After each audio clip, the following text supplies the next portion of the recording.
It was a war unlike anything the world had ever seen. In late June of 1914, Archduke Franz Ferdinand of Austria was assassinated by a young nationalist from Serbia. It was the flashpoint that soon had nations across Europe lining up against one another in a global conflict.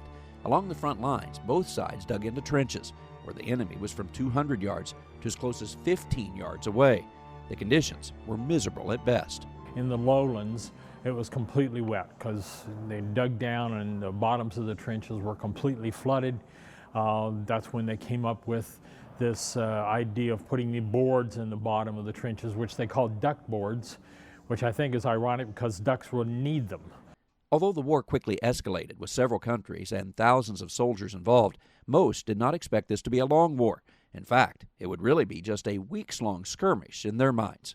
That was the saying, that it would be over by Christmas, but of course it wasn't. And the Kaiser was even more optimistic. He said it would be over before the leaves fall. Of course, he didn't say what year. By Christmas, though, thoughts of a quick war were fading fast. But it was on that day, Christmas Day of 1914, along the front lines in those trenches, that something amazing began to take place.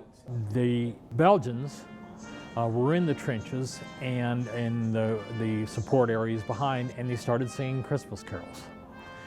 And the Germans in kind that were on the other side answered. Of course, they're still separated at this time, but they were singing the Christmas carols back and forth. The singing of Christmas carols between the two sides was an event in itself, but then another action signaled that Christmas Day would be different from other days. A couple of soldiers from each side actually came out of their trenches.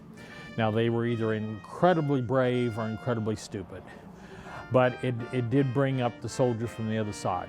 The truce was sporadic, unplanned, and did not occur along the entire length of the front lines. Several of the German soldiers had previously worked in England and spoke the language. Soon, men from both sides stood and conversed. History records they traded some items as well. We know they did trade tobacco. They did trade cigars for British cigarettes, the Germans did. We know that the British traded bread for German sausages. For most, it was a welcome break from the war.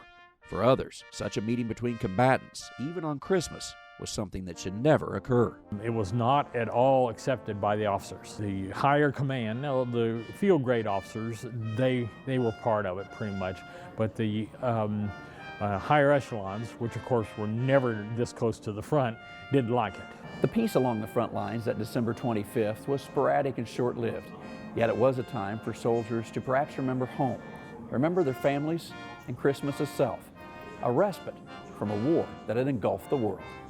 Traveling the countryside in Kansas City, Missouri, I'm Andrew McCrae.